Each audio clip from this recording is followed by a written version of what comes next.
Continuando nossa aula de algoritmos, nós vamos ver hoje a parte 2, a continuação. Nós entenderemos um pouco melhor e veremos uma situação real do nosso cotidiano e veremos quantos passos nós fazemos para resolver uma determinada tarefa. Vamos lá?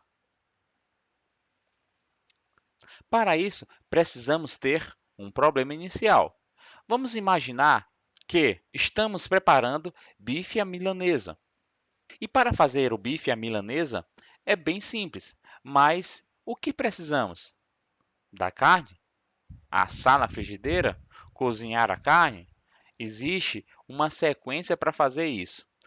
Todas as pessoas fazem determinadas tarefas, como já vimos, e cada tarefa tem uma sequência, tem um passo a passo, assim como também é o exemplo mais dado em algoritmos, que é a receita de um bolo.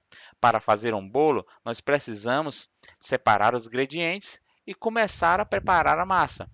O mesmo será com o nosso exemplo, o nosso bife à milanesa. Então vamos lá.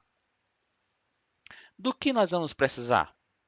Na outra imagem, nós vamos ver que nós vamos precisar de 6 itens. Observem com atenção.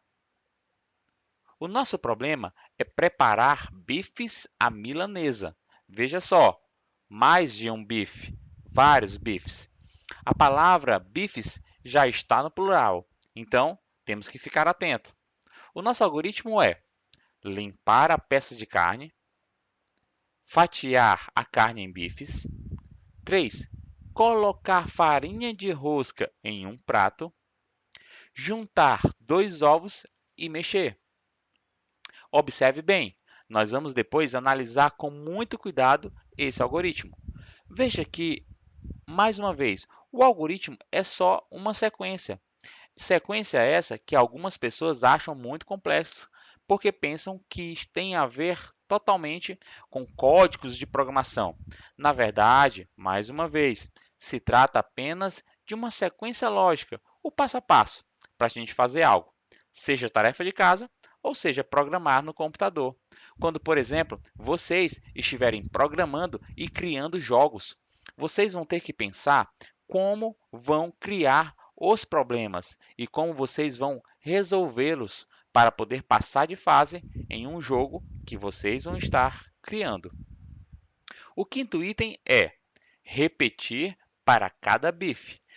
Então quer dizer que eu vou fazer isso para quantos bifes eu tiver. Se eu tiver 4 bifes, vou ter que repetir esse processo do 5.1 ao 5.4. Vejamos. Passar o bife na mistura de farinha nos dois lados. Levar o bife à frigideira.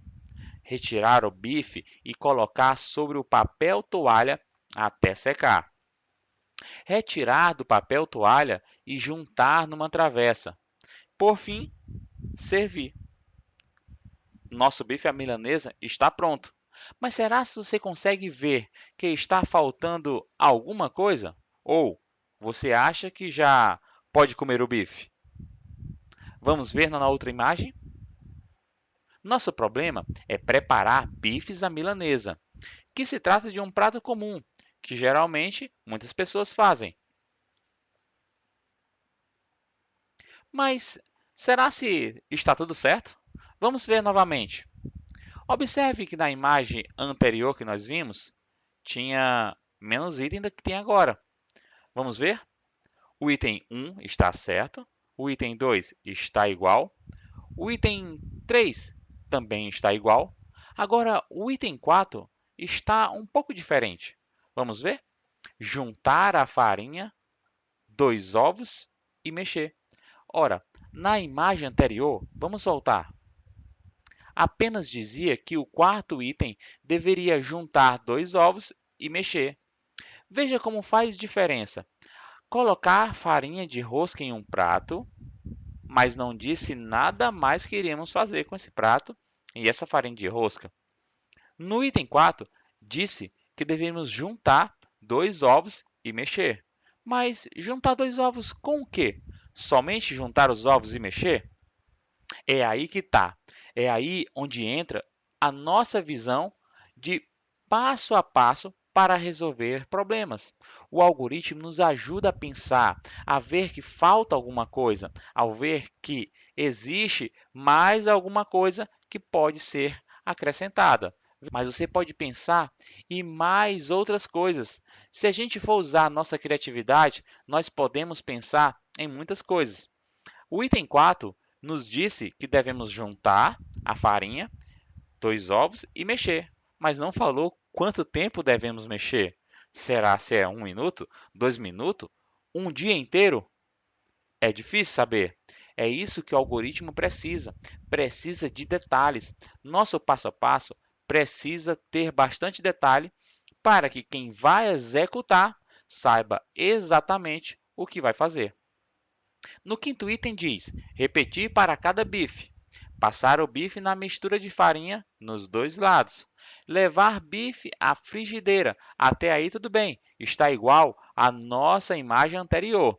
Mas o 5.3, o item 5.3 não existia. Aguardar dourar, virando ambas as faces. Olha só que legal. Na imagem anterior, não dizia que deveríamos aguardar dourar. Então, quer dizer que o bife pode ter saído queimado, ou até mesmo cru, uma vez que não disse o que iríamos fazer para poder retirar o bife, ou em que tempo deveríamos tirar.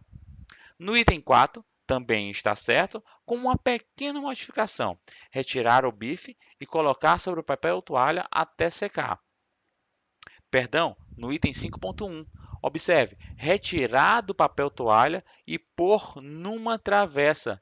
Na imagem anterior, dizia que nós deveríamos retirar do papel toalha e juntar numa travessa. Será que iremos juntar o papel com o bife e comer? Não mesmo, né? É preciso deixar tudo muito claro. O estudo da computação nos ajuda a deixar mais claro as nossas atividades, as nossas sequências e os nossos passo a passo. No final, já poderíamos servir. Esse seria o passo a passo para preparar o bife à milanesa. Esse seria um exemplo de algoritmo. Na outra imagem, nós podemos acompanhar o próximo item, que seria fluxogramas. Fluxograma também é uma parte do estudo de algoritmos. E é através dessas representações que nós conseguimos organizar ainda melhor os nossos algoritmos. Veja só, vamos à definição. Fluxograma é um tipo de diagrama e pode ser entendido como a representação esquemática de um processo ou de um algoritmo. Olha só, toda sequência para resolver um problema que nós já vimos já é, por definição, um algoritmo. Se vamos resolver um problema, podemos criar uma sequência para resolvê-lo. Se vamos realizar uma tarefa, podemos realizar uma sequência para essa tarefa. Daí, temos a definição de algoritmo. Se colocarmos essa representação em fluxograma, ou seja, nessa representação que nós estamos vendo em quadrados, retângulos, losangos e círculos, nós podemos ainda ver melhor e podemos criar uma estrutura de repetição, assim como foi dado no exemplo no bife à milanesa. Na próxima imagem, nós podemos ver melhor. Nós temos um fluxograma à esquerda preenchido, que se trata de uma possível lâmpada que não funciona, e à direita nós temos a representação de forma mais simples desse mesmo algoritmo. Vamos olhar primeiro a do lado esquerdo. O nosso fluxograma se trata de uma lâmpada que não funciona, que também se refere a um algoritmo. Então vejamos, vamos analisar o seguinte problema. Minha lâmpada não funciona. Devo perguntar: a lâmpada estava plugada? Veja só, para um lado existe a representação do não e para o outro lado existe a representação do sim. Se a resposta for não, eu devo fazer algo, que é informado pelo círculo, plugar a lâmpada. Se a resposta for sim, eu devo verificar se o bulbo queimou. Esse bulbo é a própria lâmpada em si. Se eu verificar que está queimada e a resposta for sim, eu devo trocar o bulbo, ou seja, trocar a lâmpada. Se a resposta for não, eu tenho que comprar uma lâmpada nova. Já no outro lado, eu tenho uma representação mais simples de um problema. Eu tenho o início e tenho uma pergunta: você tem um problema? Se não, você observa que ele indica direto o final. Então não se preocupe, fim. Isso também é uma representação de algoritmo. Observe que se a resposta for sim, você vai ter um caminho a percorrer. Sim, próximo passo, pode fazer algo? Se você puder fazer algo e a resposta for sim, então não se preocupe. E o programa acabou. Fim. Se você não puder fazer algo, então o resultado também é não se preocupe. Fim. É claro que isso é só uma brincadeira, é só uma representação. Essa mesma forma você pode aplicar para um problema real. Você pode, por exemplo, fazer um fluxograma para realizar uma atividade de matemática. Os passo a passos que nós vamos fazer, ou o que devemos fazer primeiro para resolver aquele problema matemático, nada mais é do que um algoritmo. Mas afinal, algoritmos resolvem qualquer problema? Na verdade, depende muito do seu ponto de vista. Você viu que na imagem que tratava do algoritmo para se fazer o bife à milanesa, alguns itens foram esquecidos. Mas também pode ter sido escrito por uma pessoa e já os outros itens por outra pessoa. Cada pessoa tem uma visão diferente. Por exemplo, vejam a imagem, observe que enquanto um diz que são 4 barras, o outro diz que são 3. Isso porque tem a ver com a perspectiva, ou seja, como cada um está vendo aquele problema. Eu posso simplesmente resolver o problema da minha lâmpada queimada comprando uma lâmpada nova. Mas se eu pensar um pouco mais, eu vou ter que trocar a lâmpada. Então, quem vai trocar a lâmpada? Sou eu? Então, trocar uma lâmpada queimada já é um outro passo depois que você compra a lâmpada queimada. Na próxima imagem, nós temos o nosso último tópico, que se refere a algoritmos e linguagens de programação. Linguagem de programação, agora falando um pouco mais aprofundado sobre informática, são as linguagens utilizadas para se criar programas, para se fazer o computador resolver nossos problemas. Para isso, nós precisamos programar. Essa programação é feita através de códigos, e esses códigos, por sua vez, utilizam linguagens de programação, como a própria definição que está ao lado da imagem. As linguagens de programação tratam dados de um computador através do uso de algoritmos. Veja só, eu preciso saber a sequência passo a passo para que o programa possa fazer exatamente o que eu pedi para ele fazer. Nós temos muito mais linguagem do que essa que a imagem está mostrando. Nós temos uma série de linguagens e todas elas para um fim específico.